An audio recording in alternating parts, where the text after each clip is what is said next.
with the combine in the rearview mirror, and it's the beginning of March. You know what that means. It's spring ball. And I got the top 5 makeup break springs. These players better get it right or get left. Let's talk about it.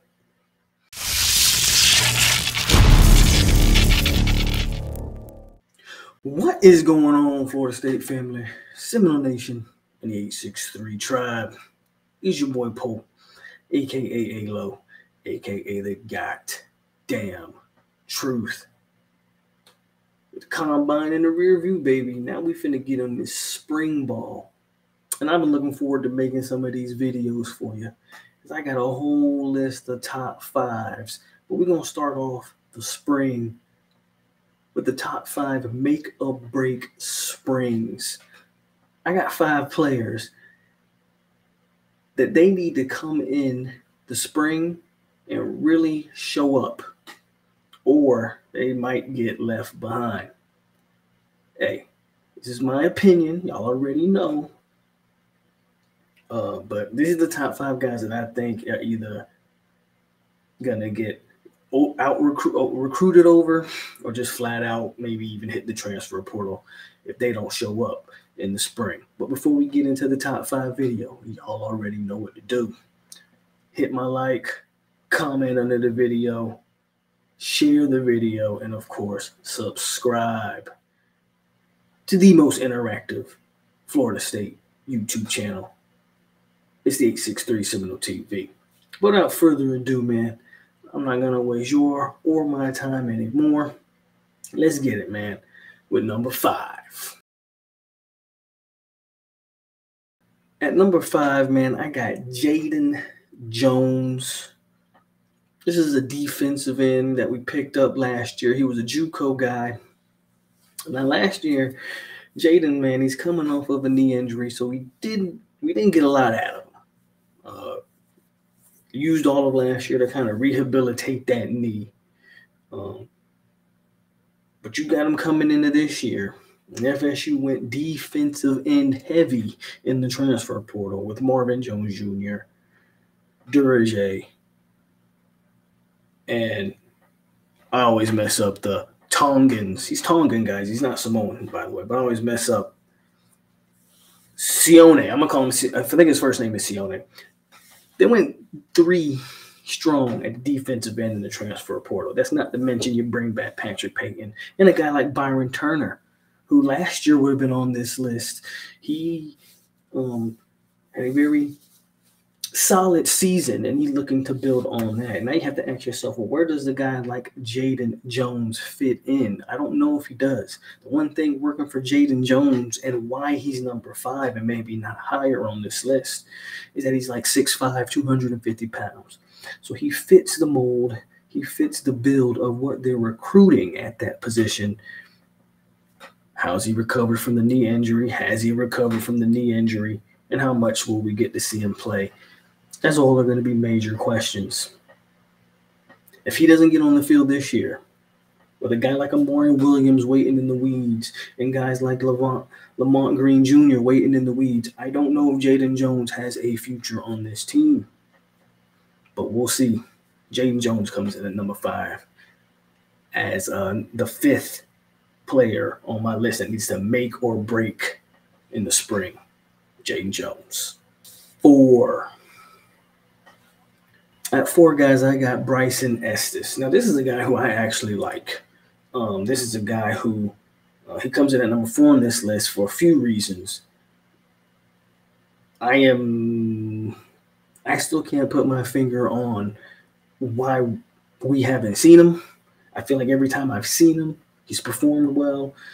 But one of the major reasons he's number 4 on this list is FSU continues to add interior offensive linemen. They continue to recruit interior offensive linemen.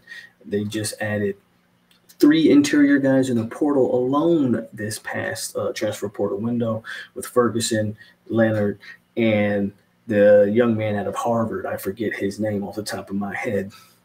Not to mention you bring in Jonathan Daniels, who's probably an inside guy. Todd and Tyler, like they just continue to recruit interior guys to the point where, man, if Estus isn't in the rotation this year, and I'm not so sure he will be, does he have a future on this team? Hard for me to say. I cannot see. I don't see a path to Estus on the field. And at this point, if you told me after the spring he was hitting the transfer portal window, it wouldn't shock me.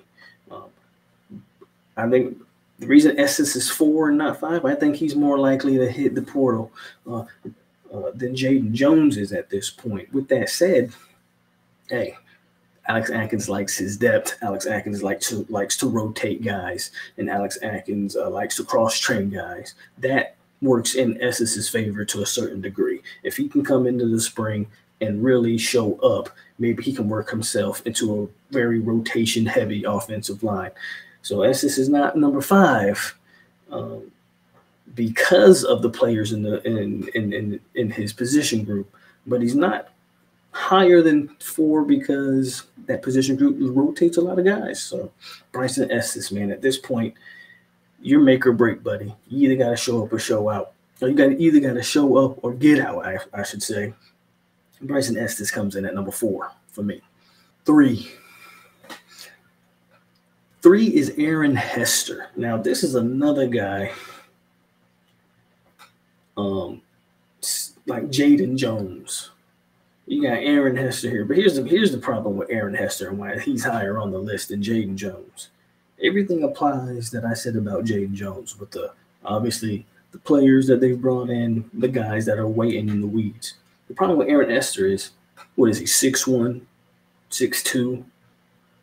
They list him at 6'2", which means he's probably like 6 foot or 6'1", 240 pounds.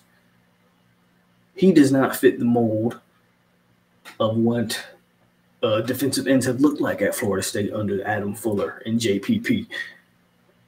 He obviously can't play linebacker, so he's a defensive end that I don't know fits the criteria of what the defensive ends at Florida State look like. I don't know if I've even seen him in garbage time at Florida State. I mean, at this point, is Aaron Hester? I don't know, man. At this point, I'm thinking, if you're talking about defensive ends, Aaron Hester's got to be on the chopping block. It doesn't mean he can't compete. It doesn't mean he can't contribute. But he's going to have one hell of a spring, in my opinion, to break into the rotation when you got Pat Payton, Marvin Jones Jr., the 3 transfer portal guys. And don't forget about Byron Turner, who, again, is still in the mix there in that rotation. I don't see a path for Aaron Hester, and his measurables don't work in his favor. I got Aaron Hester, man, at number 3. We'll see what happens with him, but, man, I don't know.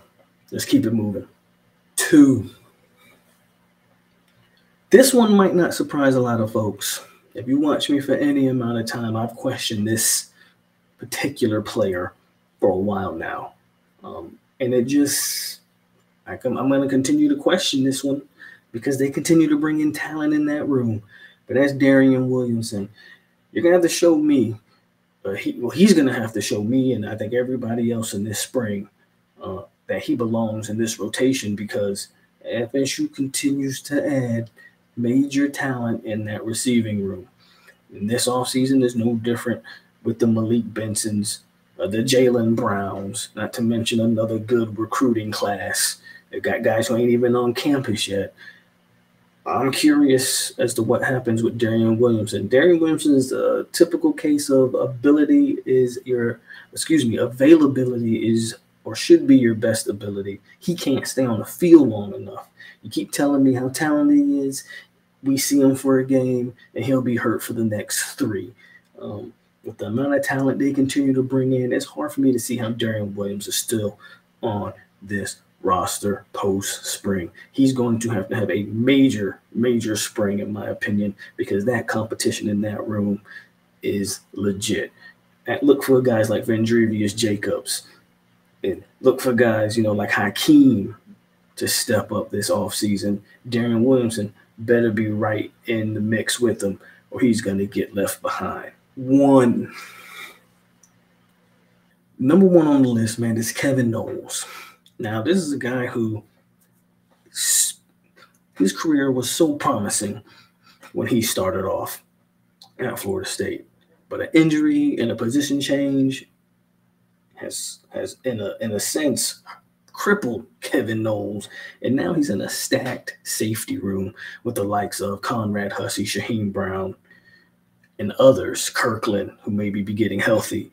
You got Barker, who has all the measurables of a big-time safety. We see if he can put it on tape. Kevin Noels, man, might be the oddball out in this secondary. That's not even to mention the guys, the freshman guys, like it's Bates, a safety or a corner, you know. So when you look across that DB room, Kevin Noels, I don't care if you're trying to move him back to nickel, corner, keep him at safety. He looks to me like the oddball out here, man. There's just an influx of talent in that secondary, and I can't think of a player that Kevin Noels, quite frankly, is better than. I would argue it doesn't matter unless Kevin Noels has a Jalen Ramsey-esque offseason. I think the odds-on favorite to transfer after the spring is probably Kevin Noels. So he closes out the top 5 make or break springs. If you like the video and more videos like it, please subscribe to 863 Seminole TV. For those of you that are already subscribed and support the channel, thank you for tuning in. As always, it is your boy POLK. Stay classy, Seminoles, and we are out here. Go Noels.